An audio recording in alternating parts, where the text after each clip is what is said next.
No, we don't. So we're running out of Pink Floyd songs. Really? That's great. This is like the 6th time I think we've used Pink Floyd. This is a very influential record of my youth. Oh yeah? Yeah, It's a great riff. it's one of the first albums I ever bought. Like album. Yeah? Yes. I actually now I've been trying to recreate my dad's record collection. Oh, really? So I've just been going around buying albums That's fun. as soon as I recognize them. That's awesome. Anyways, you want to get on with this? Let's do it, man. Let's do this. Welcome back, Geoholics. Episode 276. 276, believe it or not. Indeed. We have got a lot going on the next few months. Oh yeah, it is heating up, as they say. It is. We've got Geo Week next week. We'll be do. there for Monday, Tuesday, Wednesday. Looking forward to that as always. One of the best events of the year. Always. No question. Yeah, I just love going to Denver in the winter. Yeah, well, sometimes. It looks like it's gonna be nice next Yeah, week. yeah, it though. looks like I think we're in good shape, knock on whatever this is made out of. After that, in March, we'll be at the Western Surveyors Conference in Vegas. That's correct. Are you gonna be there? Have you decided yet? I am currently still listed as questionable. TBD. TBD. Fair enough. And then, of course, in April, we have the ASPRS conference that we'll be at. You and Russ are going to that. Me and Russ and I, proper English. Yes. We will be there, and we're going to talk a lot more about that this evening. Absolutely. And then I swear to God, after that, it's like every month there's something. Yeah. Big trips. Yes. Brisbane. We got Brisbane in July. We do. I'm assuming you're going. Yeah, I've got that one penciled in. Yeah. It's either that or you'll be divorced if you don't go. Pretty much. Or she'll go without me. She'll go. Yes. She can be my date. I'll take exactly. that. Okay. This episode, of course, Could do worse. is powered by MLID, making aerial and terrestrial surveys faster and easier than ever before. To find out more, simply go to emlid.com. That's right. Weekly updates. What's up, man? Oh, Big week this past week. Big Holy bag hell. Yeah, when the golf tournament rolls through, it usually it's just a crazy week. It was I had a great week. Oh, I had an amazing week. It was. I mean, the weather was perfect. Oh, I mean, it was we were the envy of the entire country. Oh my! Everyone's watching it on TV, and it's like 3 degrees wherever they are. And everyone's out having fun. And let's see what else. I had a wedding. My wife's niece got married. Yep. That was nice. And Super Bowl, it was just, I mean, all the stuff is crammed together. Game. So yeah, pretty crappy game. Yeah. But what about you? What's new, my friend? Like you, had a great week. I had 3 high school buddies in town. Oh yeah. Yep. So let's see, they got in on Wednesday, spent Thursday out there, and then I took them on a bar crawl. We just had an amazing time. Awesome. It was nuts. My buddy Half Can, best friend from Half growing up. Well, John, but we call him Half Can. Okay. Yeah, because growing up, anytime he would have a party at his house, the next morning we'd all wake up and he'd be like, dude, I drank like 30 beers last night. Then you walk around and all his cans are half full. So he actually drank like 15 beers. Yeah. Still a ridiculous amount. Still a lot. Yeah. Yes. And to this day, he's still a professional drinker. But he got escorted out of Rusty Spur. Oh, Friday night. That was nice of them. They were very, very polite in doing so. So it was a fun night all the way around. Oh, that's great. But anyways, weekly updates brought to you by our good friends at Topodot. Be seeing a bunch of them next week at Geo Week. Yes. They, of course, are leading the way in point cloud feature extraction and data governance. To find out more, visit topodot.com. Talk about that song of the week. I mean, at this point, I think I think Bill could read this one from memory. Pink Floyd, that song, "Another Brick in the Wall." Part 2. Oh, part 2. That's right. Yeah, that's from the what album? That's from the Wall album. Yeah. Pink Floyd, English rock band formed in London in 1965, gaining an early following as one of the first British psychedelic groups. They were distinguished for their extended compositions, sonic experimentation, philosophical lyrics, and elaborate live shows, and became a leading band of the progressive rock genre. They've sold more than 250 million records worldwide. Crazy number, making them one of the best-selling music artists of all time. Rock and Roll Hall of Fame in 96, UK Hall of Fame in 2005. One of our favorite groups. Oh yeah. Epic, just part of the classic classic American rock and roll. Yeah. I mean, not American. And if you felt like you just read that 3 shows ago, you did. Oh, nice. You're not shaking these up for me? No. Oh, okay. Exactly the same. Exactly the same. Our song of the week is brought to you by our good friends at All Terra Central. See them next week. We will. Bumped into our good friend Scott Spears at the airport a couple weeks ago. Oh, really? Yep. Okay. Going to San Antonio, and he was on the same flight, going there for some training. Oh, nice. Like okay. All company training. He was very excited about it. They, of course, Trimble dealer for all things survey mapping and even marine gear. If you didn't know, check them out at allterracentral.com. All right, next up, our Leica Geosystems weekly pro tip. This is producer Sean's weekly pro tip. Yes. Okay. Stop treating your scanner, GNSS, and total station like separate tools. Start running them as one ecosystem. If you're using Leica gear, that whether it's RTK or RTC 360, BLK, MS60, GS series, GNSS, tie everything together inside like a Captivate and Infinity. Plus, before you ever even leave the office, sorry, I kind of stumbled there. Preload control and coordinate systems in the Captivate. Use common targets, control access, scan and topo and GNSS.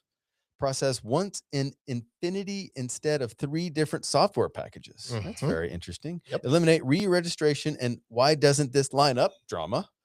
One control network, one workflow, one source of truth. You know what? I don't know why anybody would do it any different. Yeah, I'm pretty sure we all need that. Yes. Yeah, Yes. I like that. Especially the one source of truth part. Yeah, I just sent a struggle with that. I just sent a proposal where I'm like, I'm not sure how we're going to scan, do the topo and GPS and put it all together.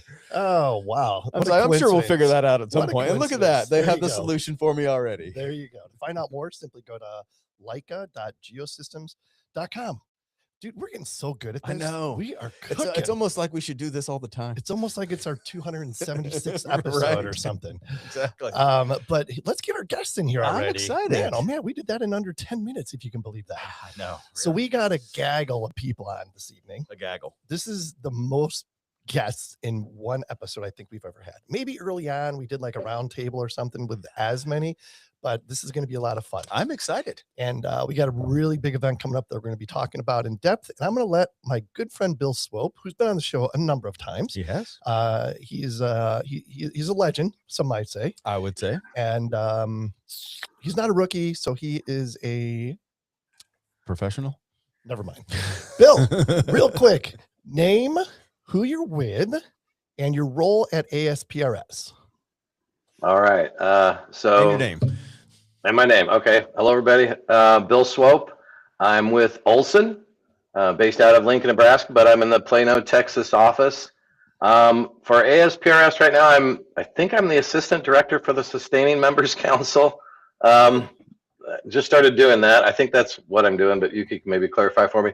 And then for the Gulf South region, which is Texas and Louisiana, I'm the conference chair. And so that's why I'm on tonight to talk about the conference. Yeah, we're going to talk a lot about that for sure.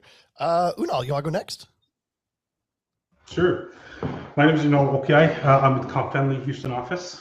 I'm currently the vice president for Gulf South region of ASPRS. Nice. Good to have you. Great to meet you as well. Scott. Hey, I'm Scott Dunham. I'm a geospatial director at Gordon Associates. I'm based out of Austin, Texas, and I'm serving as the past president for ASPRS Gulf South region. Awesome. Great to see you again, Scott. Yuki. Hi, can you guys hear me? Yep. Hi, my name is Yuki Day. I work for a firm called Eisner Amper as an association coordinator, and I am assigned to support ASPRS. I'm not in the geospatial industry like you guys, but my role is to support the organization by providing admin assistance, including membership and website management, event planning, and other support needed by the ASPRS leadership. All right, fantastic. Great to meet you as well. And Balaji. Hello, everybody. I'm an associate professor of research at Nicholls State University. I'm currently the president of ASPRS Gulf South region. Good to be here. Yep. Good to see you again. All right, let's jump right into it. Let's look at this from like a 30,000 foot level, and you guys can decide who's going to answer this question. But for the folks who've heard the name but don't really know what ASPRS is, tell us why should every surveyor, mapper, LiDAR nerd, and drone pilot care? Who wants to take this one? Go ahead, Balaji. I think you'd be great to start off with. Why should people care about ASPRS, Balaji? So it's a great professional society for the, previously there was this definition, you kind of picked everything in the question, surveyors, drone pilots, it's an umbrella organization that covers, I call it as geospatial, everything geospatial. So we do, it's a great way for professionals to network. It's a great way for academics to interact with professionals. Since I'm coming from an academic background, we have early career professionals who are coming in. They don't know what to do. We engage them. And then it also has advocacy roles. We look at offer continuing education credits, certification, which is a major thing. Even though you get a good education, you still want to be certified in a certain aspects. It's very narrowed down field, like in a LiDAR certification, UAS certification, and so on and so forth. That gives some credentials, it uplifts in the workforce. And of course, the future lies in the student chapter. I'm kind of covering, some of the various roles this society plays. And as a student, I have benefited as a doctoral candidate at the University of Florida. I was introduced at ASPRS. And when I came to start this program, the only geomatics program in Louisiana, I had, a group of already professionals who are willing to serve on my advisory board, guide me through, overlook, hey, what is needed, what is outdated, what needs to be taught, those kind of avenues was already there because I was a member of ASPRS and so on and so forth. That's kind of in a nutshell, but I would let Yuki, if she wants to add something that I missed.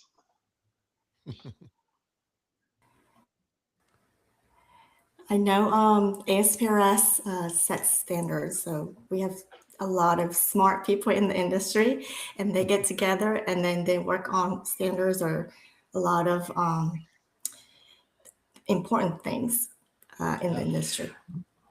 To add on to that, the standards are very important because it's protecting the public, right? Sure.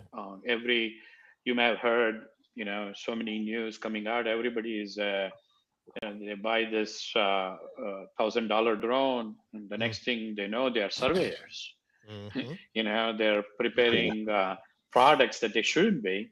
So that's an important aspect that the ASPRS does. Hey, do it right, play by the rules, and you should have proper credentials behind your name to deliver those products and services.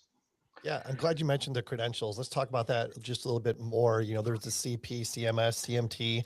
How do they compare to like a PLS or a PE certification? And why should folks want to get these certifications? Scott, you have the most. Yeah, you do have the most letters after your name, Scott. Yeah, I could pick that. I mean, basically, yeah, we've got the CP and the CMS. Those are going to be our professional certifications where you would need 5 years of management experience over aerial mapping, mobile mapping projects. And then we've got the certified mapping technician, which I believe you'll have to help me on this. I believe it's 2 years experience. 3. Okay, so 3 years experience on that.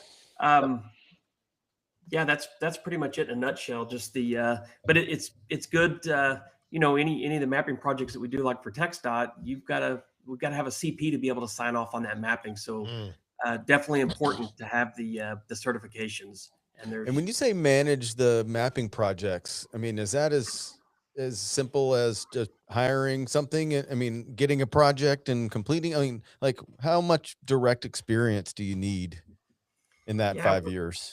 when they, I remember when I applied, it's been a while since I've applied, but they were asking specific, let's take aerial mapping, for instance. I mean, it was layouts, it was the aerial triangulation, image processing, LiDAR processing, all the way to the 2D and 3D final deliverables. Okay. It was asking for different steps of the project and make sure that you understand the entire workflow. Mm-hmm.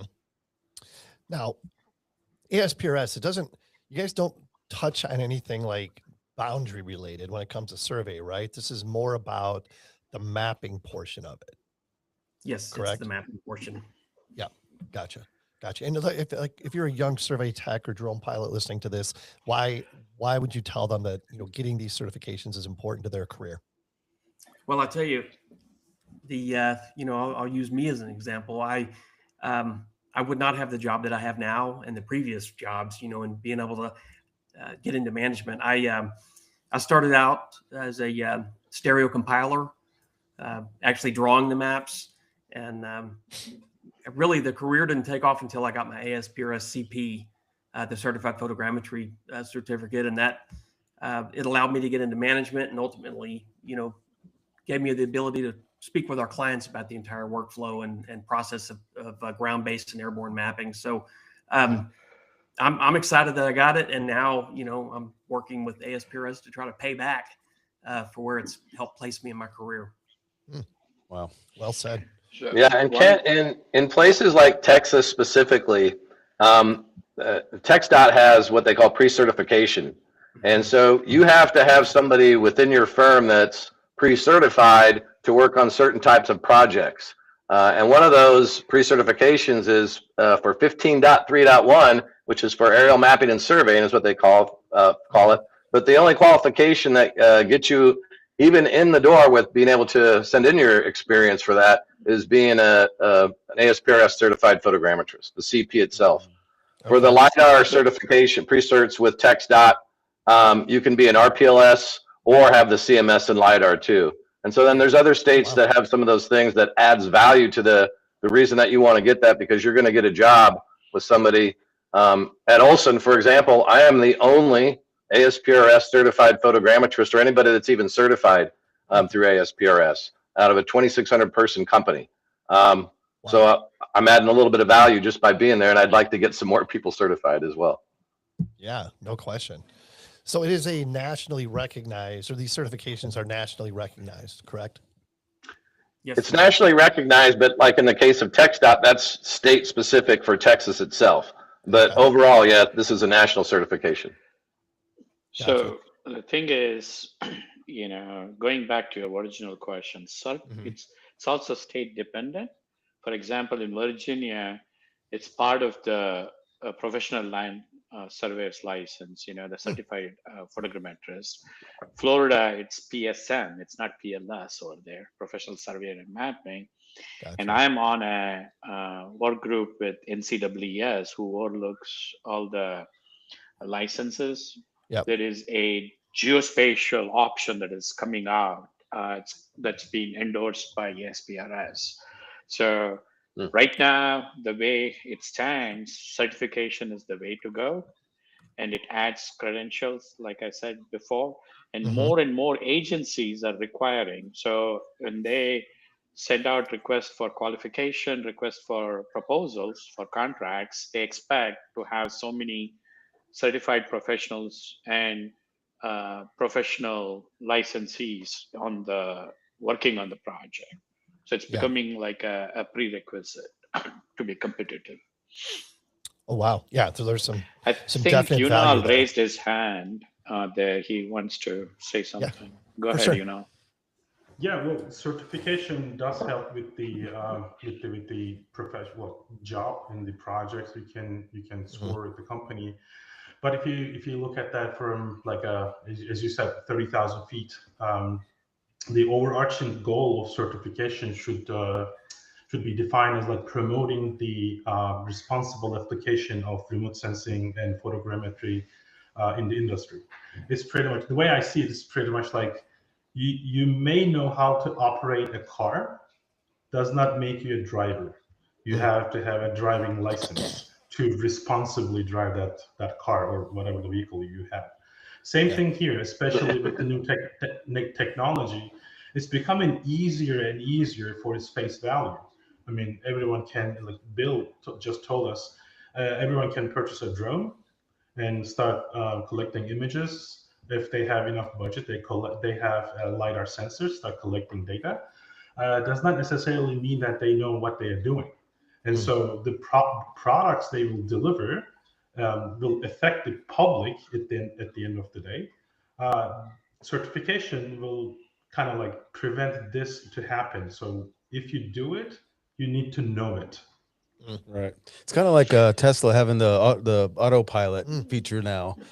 It like makes it easier to drive, but you still need a driver's license. Yeah. Interesting comparison, but yeah. Yep. So we had a case here. There's a landfill mapping.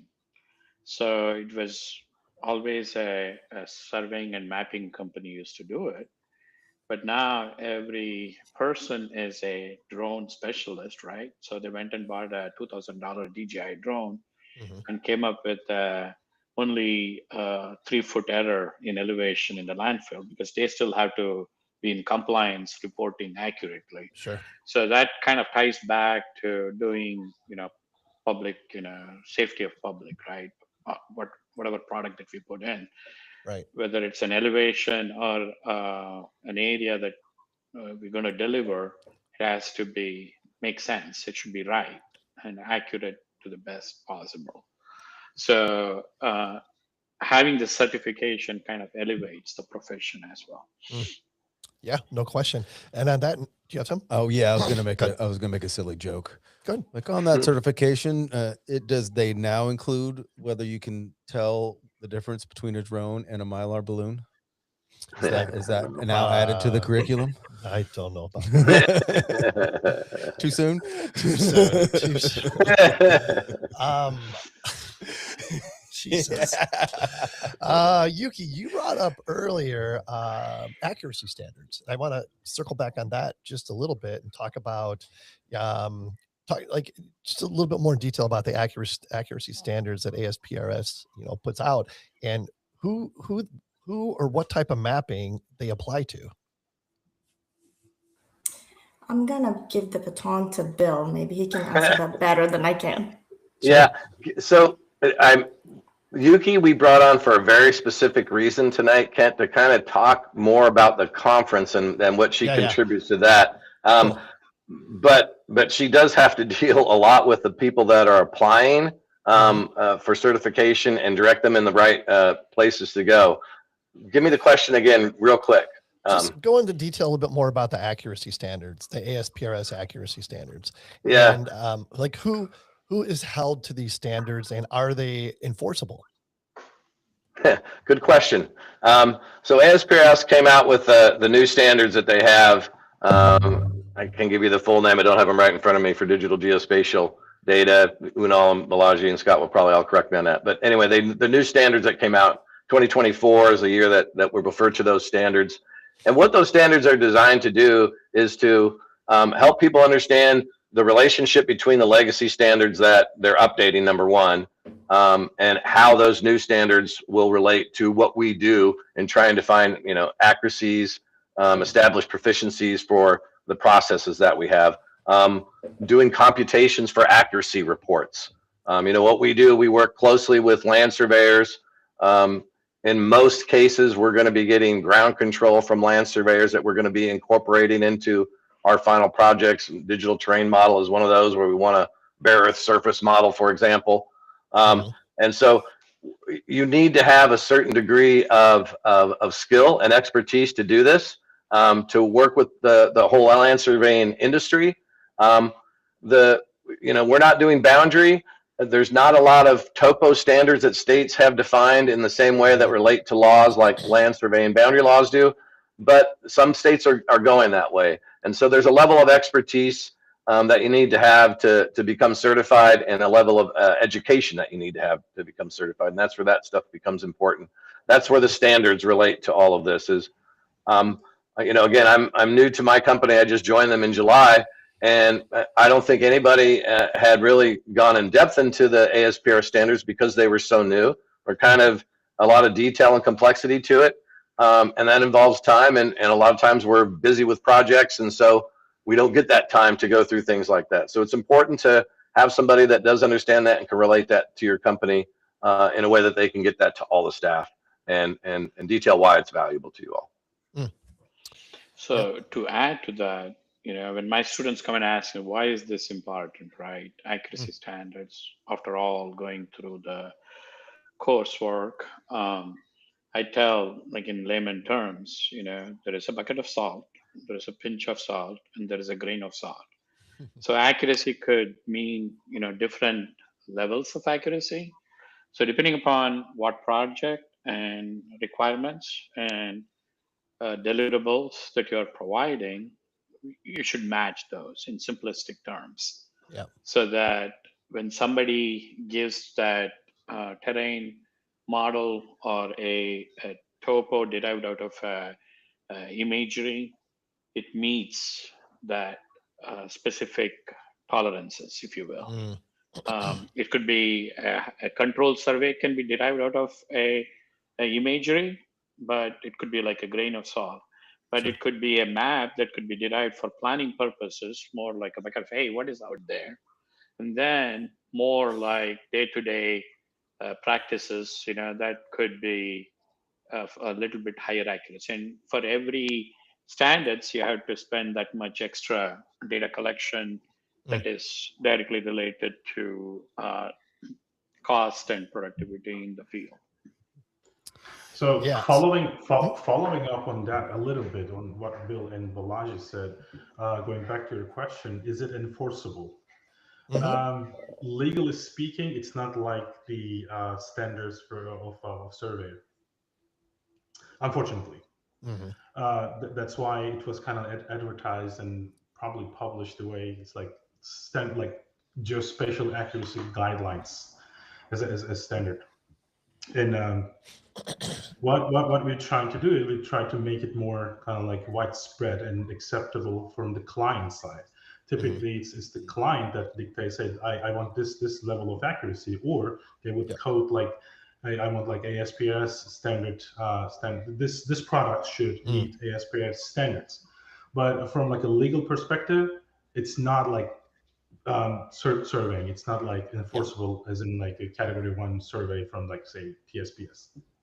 Yeah, but it's a really good tool or safety net for the folks that are preparing like RFPs, that type of thing. And right? once it's in a contract, then it's usable, right? Yeah, exactly. Yeah. Yes. Yeah. And that's also one of the reasons.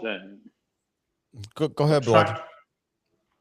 That's one of the reasons NCAAS is working on those, to take it to the next level and leave it up to the state boards to answer your enforcement question. Right now, it depends on those individual licensing boards, how they enforce in each jurisdiction, right? Yeah. So they're working on it because the geospatial market is exploding, but there should be some checks and balances. It's coming.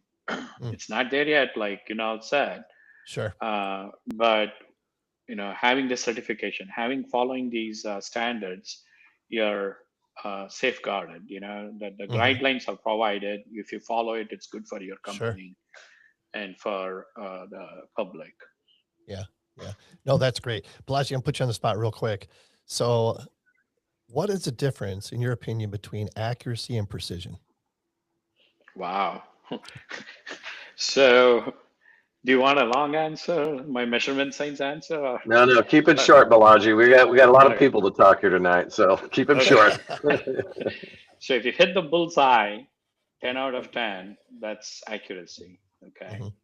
If you're off bullseye, but if you hit consistently off, In the same that could place. be precision.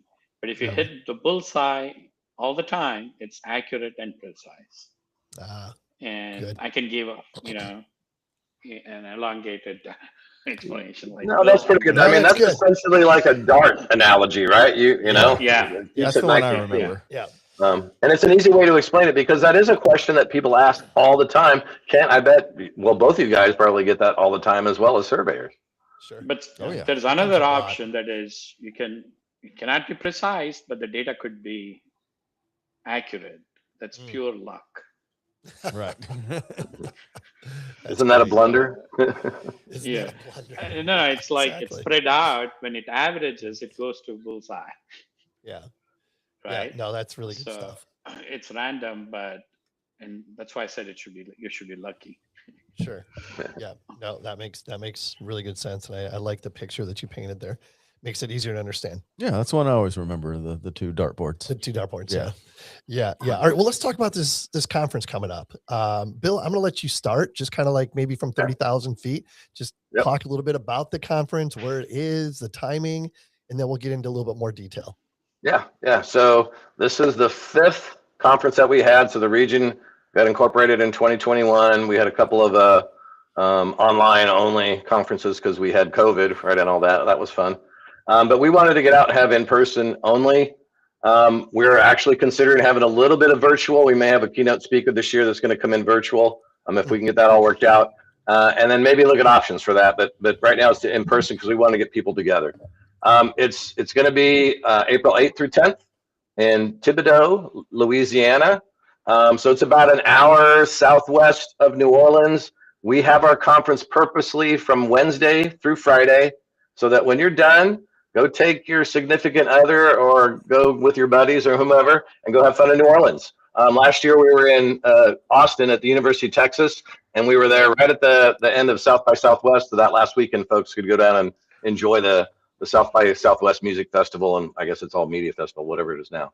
I stayed away and went north after the conference, but we're going to have we got 4 great technical sessions this time. You, of course, are going to come in and help us out and moderate our geospatial experts panel, where we're going to have 3 folks on there. We're going to try to drive the questions mainly from the audience this year, but we'll make sure that we have plenty of questions for everybody. There's always lots to talk about. We have a lot of student activities going on. Balaji's helping out with student poster competition, and he's also having not only a selection of student presentations, but then those final presentations or the winners or the folks that did best will be on Thursday during the conference. Scott and I are going to also handle a preparation for certification workshop, just like they're doing at Geo Week. We do a little bit more in depth. It's about 3 hours or so. And we're going to have some sponsored demonstrations this year. We've been trying to do UAS demonstrations the past 2 years. It worked the first time at Nicholls State, and then at Texas we just had too much wind, so we had to keep everybody inside. But so this time we're like, okay, we're going to give the first 5 sponsors that signed on the chance to have 2 hours between all 5 of them to talk about whatever they want to talk about. So some of the sponsors are kind of the vendor types, and then some of the ones are just like firms that we work for. So we'll see how that goes. So lots of activities planned for it. Here's the thing I really want to send home here tonight, Kent. It's $250 until the end of February. Then it only goes up to $300. It is literally one of the best values for what you get back. You will get a 1 hour PDH for each one of those technical sessions. So 4 hours of PDHs from ASPRS. Chance to network with all these great professionals, and we have a lot of great sponsors that come in. We also have a partner program, and the partners are state agencies, higher education, or other associations, societies, nonprofits that come there, and they have an exhibit booth, and they have folks that are talk to you about what they do. And our great sponsors help us out with that. So there's lots to do, and we're wanting to drive our attendee registration as much as possible the next couple months here. I know with Geo Week, it's kind of difficult. People are going to Geo Week, but when you get back, just go tell your boss it's $250 for all that value. Yeah. Exactly. And to hang out with Kent too. So yeah, well, there's that. You should charge at least twice what you're charging. No, but $30 for a student. $30. Yeah, $30 for a That's student. crazy. Yeah, it's amazing. This year we have a government rate too for people working for agencies. We have a special rate. And a single day rate as well, if you only want to come for 1 day. Now the preparation for certification workshop is an extra fee, but that's something that you go through and you get to keep essentially the details of that presentation, which has a lot of sample questions, which helps you out to navigating those certification not only the peer review and the whole process of it, but the exam itself. And I just got to say, last year was the first year that I attended the conference in person. And Sean can attest, when I came back, I was like, dude, Oh yeah. This is one of the best conferences people don't know about. Right. Like, there is so much value in attending this conference. I can't stress it enough. And I really, really hope that after listening to this show and listening to you folks promote it, that people will take a serious look at it and really consider going, because there's the return on investment is unlike any other conference, to be honest with you. I was blown away. And the power of having all of these different mapping professionals in one place, you can't put a price tag on it, be honest with you. I agree. And that's where I want to talk about Yuki here real quick, because in my view, she is at least 75% of the success that we have with this conference, because she helps us out so much. You know, we're all volunteers. We're working full-time jobs and doing this when we have a chance. But Yuki helps organize things.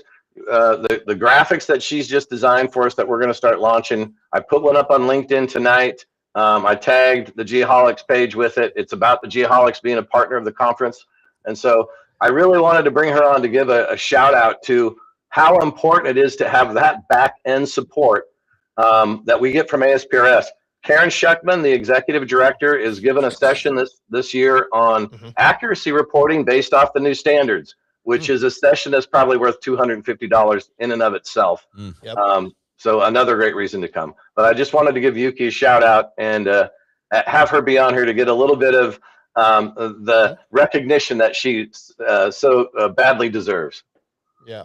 Well, thank you, great. Bill. That's so sweet. Thank you. Yuki, why don't that's your cue. Why don't you jump in here and tell us about the event from your perspective? Well, Bill took all the good parts that I wanted to explain, but that's what Bill does. That's what Bill does. Yeah, I realized that. But I think unlike GeoWeek, I do love going to GeoWeek. Like I said, I'm not in the geospatial industry, but GeoWeek is huge and so many sessions, workshops, and a lot of exhibitors. But Gulf South Regional Conference is very small, and you feel more comfortable talking to other people, great networking opportunities.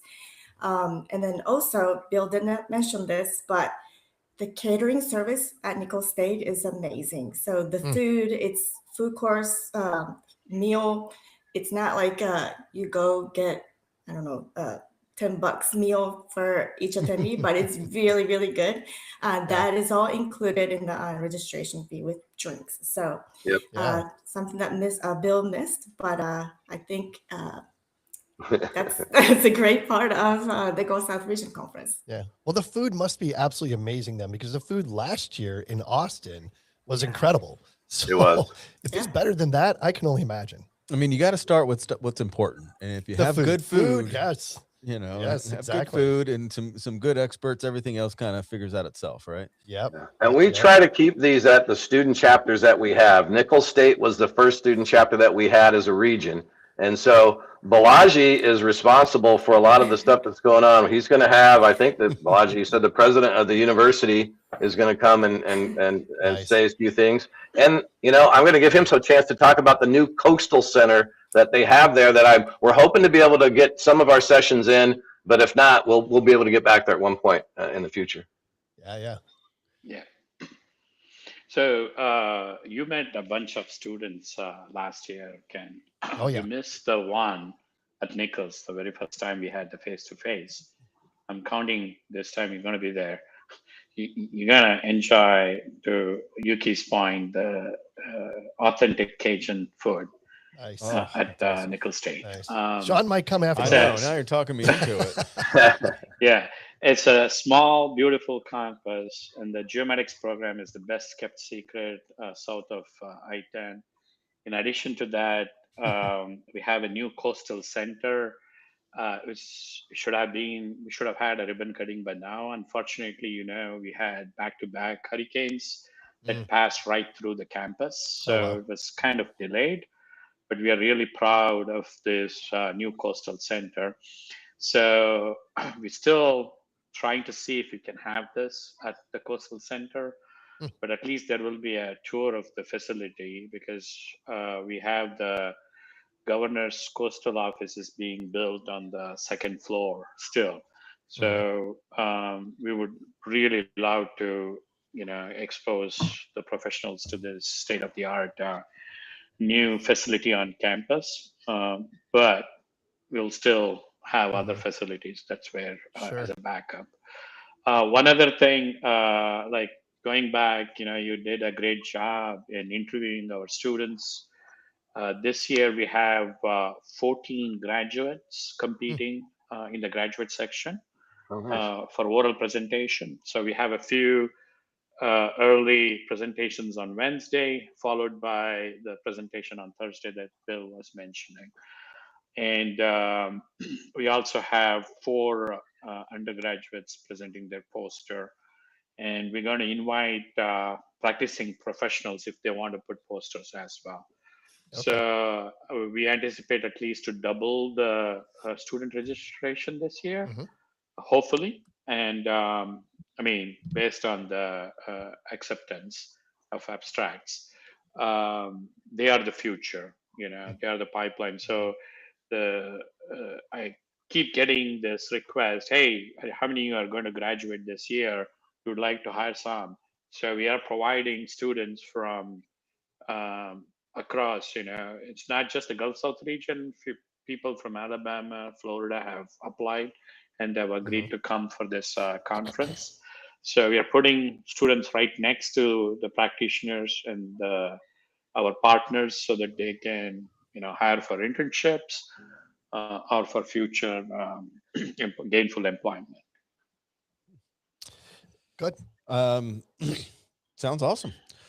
No, you're also doing a tech session. Can you talk a little bit about what you're gonna talk about?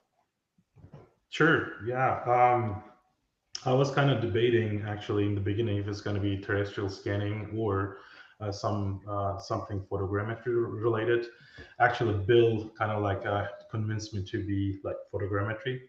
I have started seeing a lot about new reality capture and visualization ways, basically, especially on LinkedIn or other social media. One of them is Gaussian splatting. We love that word. Yeah, That was the 2025 buzzword, wasn't it? That was an inner Geo. Exactly. It took off. I mean, it's been around here for some time already, but it has some traction, as you said, like last year. So what I'm gonna do, I'm gonna kind of try to compare and contrast what we have. One of them will be a traditional meshing. You can do with any photogrammetry software to create the surface for photorealistic modeling. The next is NERF, and then the last one will be, as I said, like Gaussian splatting. So what are the strengths and what we like one, what we don't like the other for whatever the purpose is. So I'm gonna give a quick overview of those technologies, the way of displaying things, and kind of hopefully give an idea to the audience to when to choose which one. Yeah, that's like relevant information, relevant things that people need to be learning more about. Because if not, you're going to get left behind. Oh yeah. You know what I mean? Absolutely. It's like another reason to be at this event. Talk a little bit about the Jim Gillis Memorial Education Fund. If somebody would like to talk about that, maybe talk a little bit about who Jim was and talk about what the fund is, or what the objective of the fund is. Yeah, I'll kind of take that. Jim was a good friend of mine. Unfortunately, this past year we lost Jim to cancer. Jim was not only a land surveyor, Canadian land surveyor that had worked literally all over the world. In fact, I think he surveyed parts of Kilimanjaro with one of his sons at one point. I may be a little bit off on that, but we can talk to the Gillis brothers about that. But anyway, Jim also late in life got his became a certified photogrammetrist, and he got his certified mapping scientist in LiDAR. He was had retired and was back teaching in Texas at Dallas College, and was not only teaching survey courses but also a remote sensing and photogrammetry course as well. So I actually was asked to come in and step in for Jim and teach that course this past fall, and was able to do that. And then we're going to look to bring in someone younger to do that starting next fall. And I'm going to help work on the curriculum for that. But I've worked with the Gillis family because I know them well. And we wanted to establish, since Jim was an ASPRS Gulf South member, and also involved with the Dallas College student chapter as well, something that would have a memorial for geospatial students that had a need.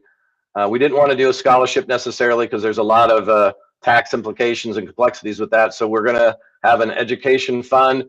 We're going to have a set amount each year that we're going to try to fund it from off the conference proceeds and other donations that we have. And in working with the Gillis family, we're going to set a criteria for getting money out to students to start at least within the region. So that would be Louisiana and Texas that have a need. And we don't want to have money that's sitting around in a pot. We want to make sure that this money gets used. So we're going to work very hard. And again, as I said, work with the family on how they want to do some of this, and make sure that we just keep Jim's name out there. He was a great guy. He did a lot for land surveying in Texas when he was here. And I'm going to miss just the conversations with him. Yeah. Great guy. I had the opportunity to meet him and chat with him a couple different times. And yeah, it was a big loss for the profession. It's super cool that you guys are honoring him in this way. No question. You mentioned, sponsors and partners of the event. First of all, is it too late to be a partner up for the event? And if not, how can somebody who is interested in becoming a partner or sponsor find out more? Scott, can you take that one? Yeah. So basically, yeah, it's still open. We've got room. I think we've got one welcome reception sponsor, the awards banquet sponsor. We've got 10 gold sponsors left, silver sponsors, and bronze sponsorships available. So yeah, those are definitely, we're still trying to fill those. And it's such an important thing for the conference, to drive the success of the conference, to have these sponsorships. So the whole board for ASPRS Gulf South region is working hard to try to secure more of those. Gotcha. Well, good to know. There's still plenty of opportunities there. And Scott, while you're going, I also had you and Bill are putting on that certification workshop. Is that like you're going to basically get, people can join that workshop and get prepared for what it's going to take, or what's involved with that? Yeah, so we start off, with we actually go through the whole process of what it takes to apply for the exams, identify what their experience level is, and help determine what path they're going to go, whether if they're ready for the professional certification or the technician. But so we'll show different topics. It's broken up. I believe we've got Bill, you may have to help on this one. We've got photogrammetry, remote sensing, a little bit of GIS, surveying and geodesy, a number of subjects, and we'll go over typically each section we have like 10 sample questions that are similar to what they would see on the exam. Go over the details of the exam as far as it being multiple choice, how many questions that they can anticipate, and help point them in the right direction as far as the proper resources to study for that, and to have a good success rate in passing those. Yeah. So who's the target audience or the target attendee for the ASPRS Gulf South Region Conference? I'll go ahead and grab that one. Yeah, go ahead, Scott.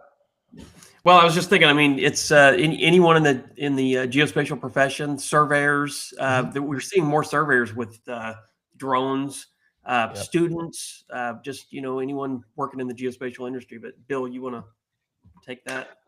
Yeah, you kind of hit it right on the head there. But what I was going to impress upon everybody too, as well, which you did as well, was that surveyors. We have a lot of land surveyors that come to this because, in essence, drones and remote sensing technologies overall are kind of just another tool that land surveyors are using to take measurements. That's really all it is taking measurements.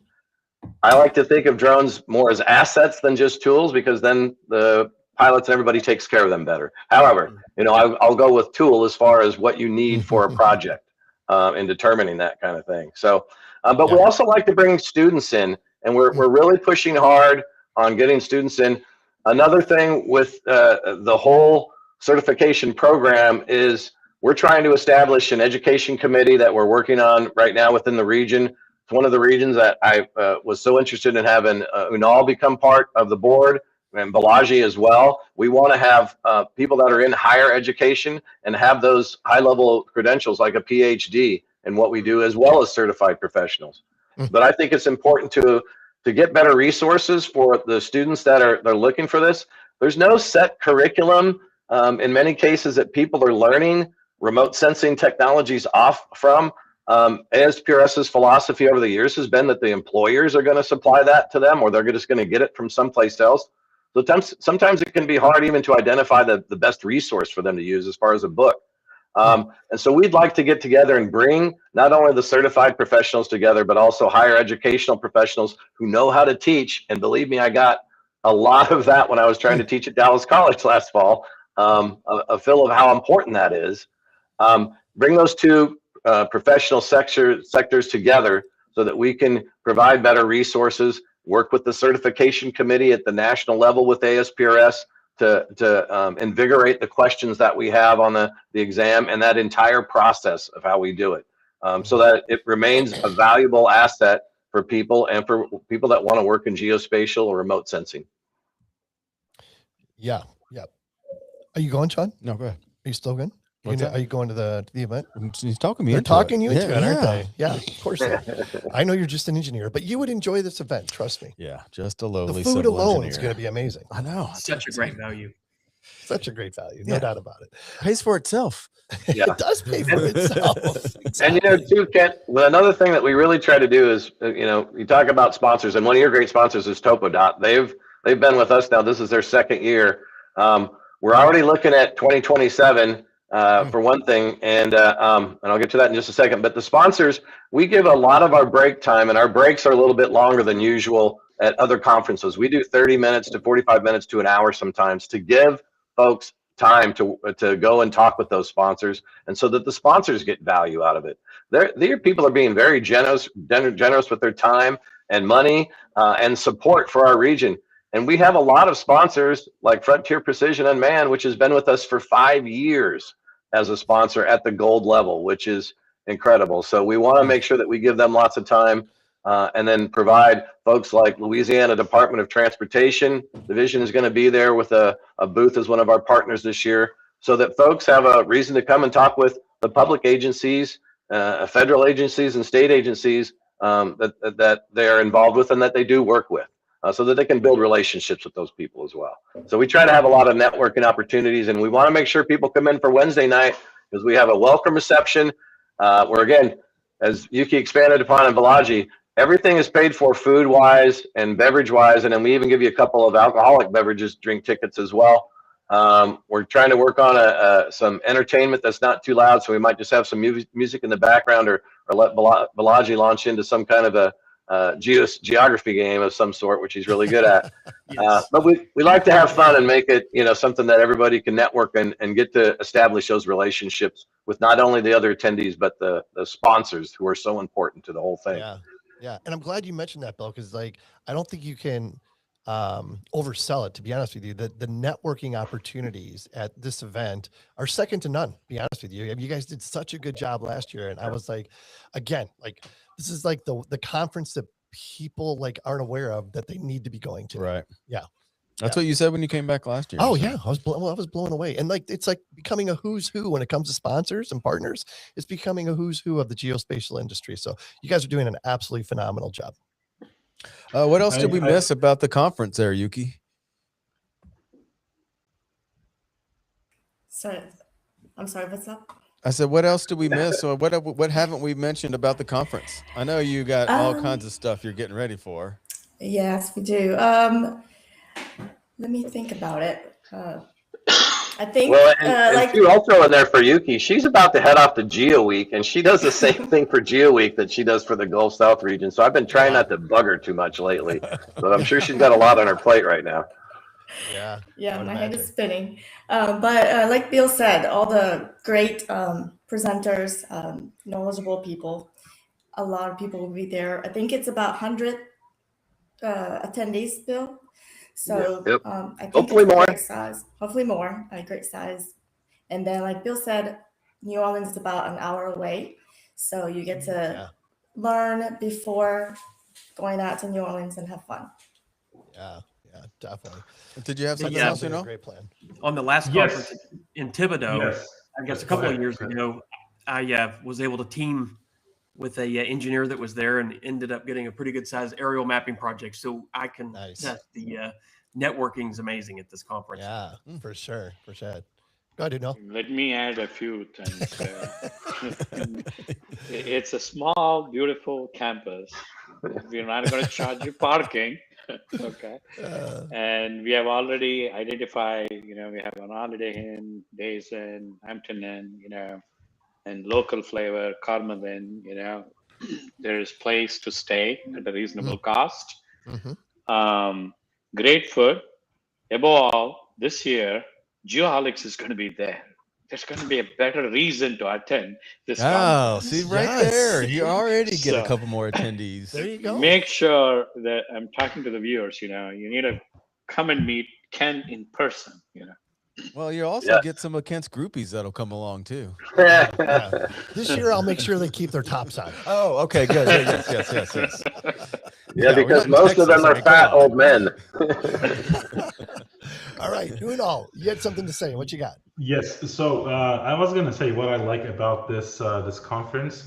I mean, probably all been to different, probably bigger conferences like AGU, GeoWeek, and ESRI conferences, whatever.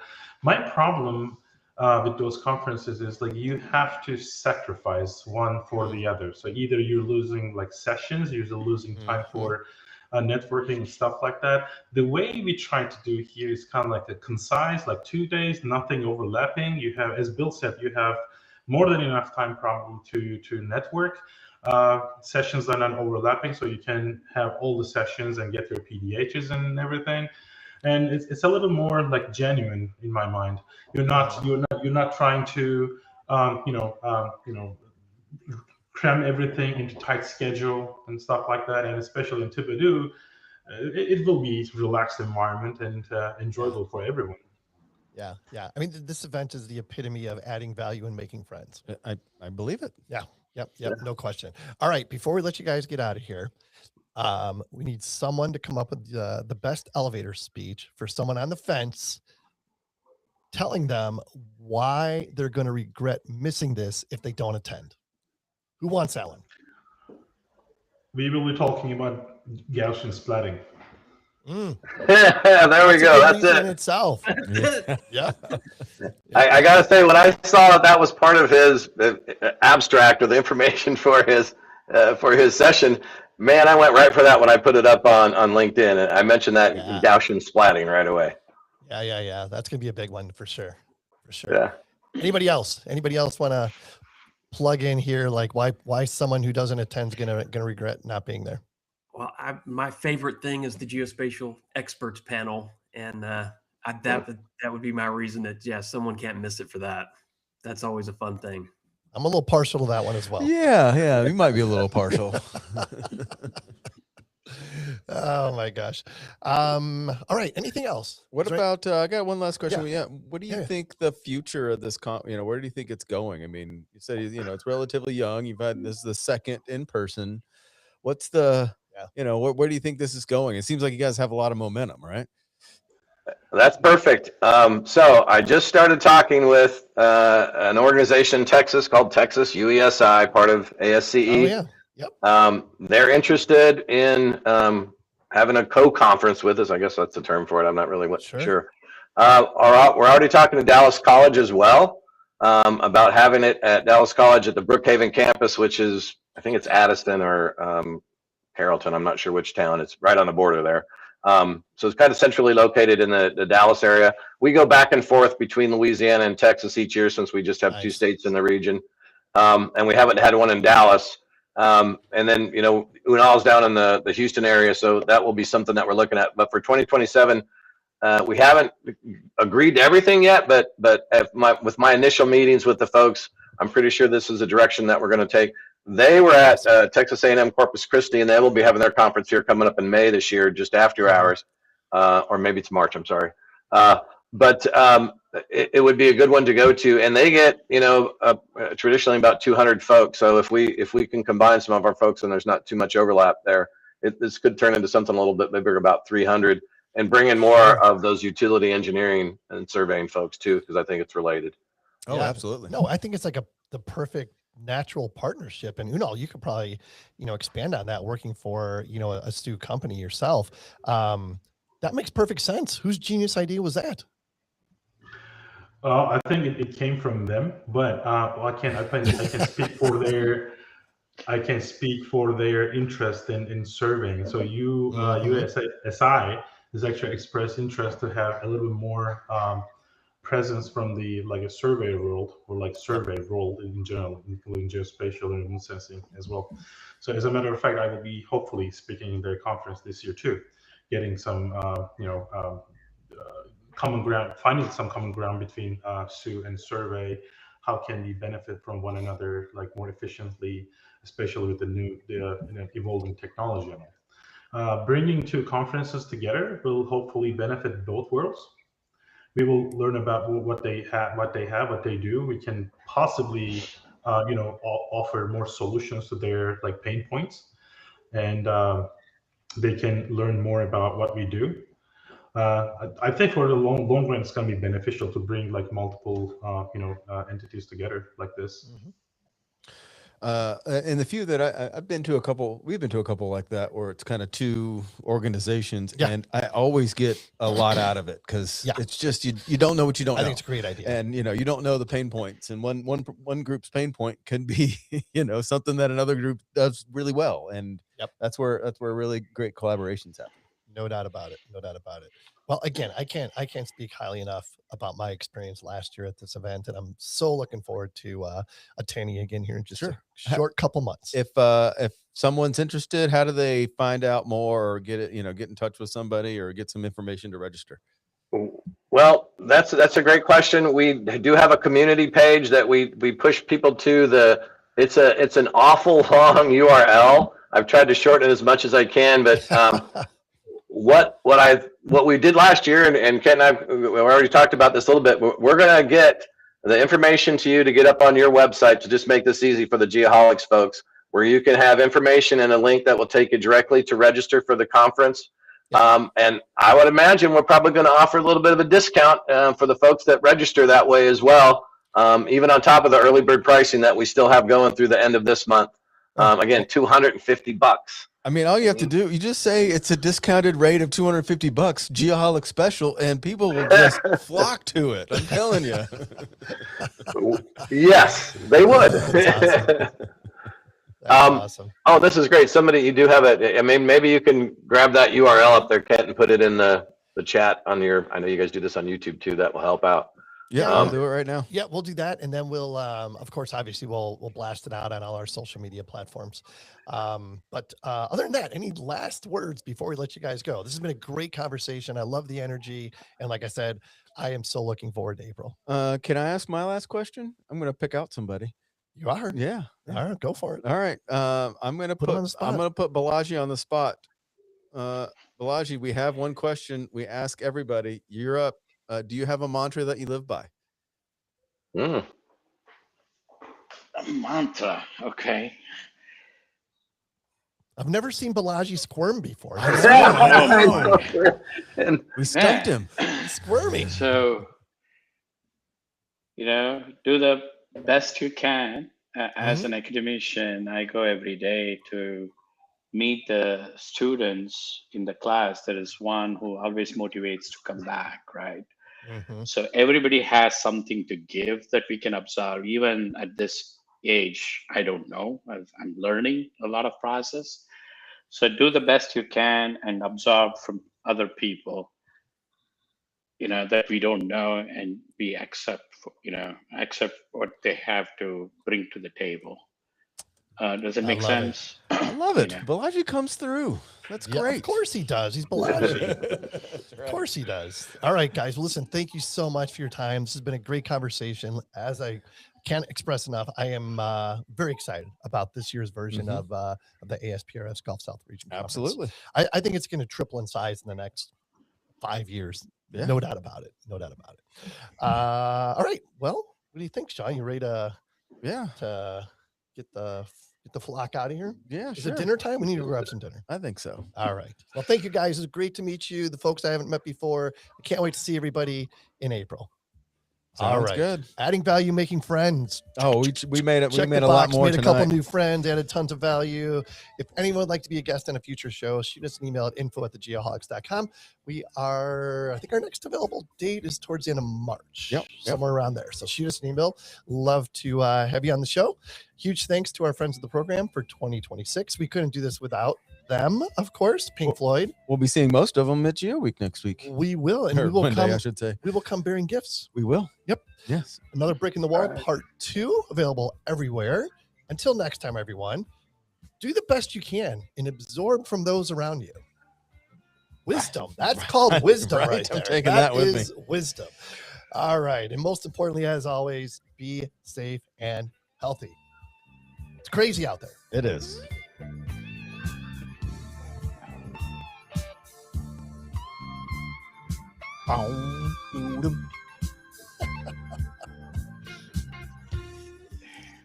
Can never go wrong with Pink Floyd. You really can't. Ever.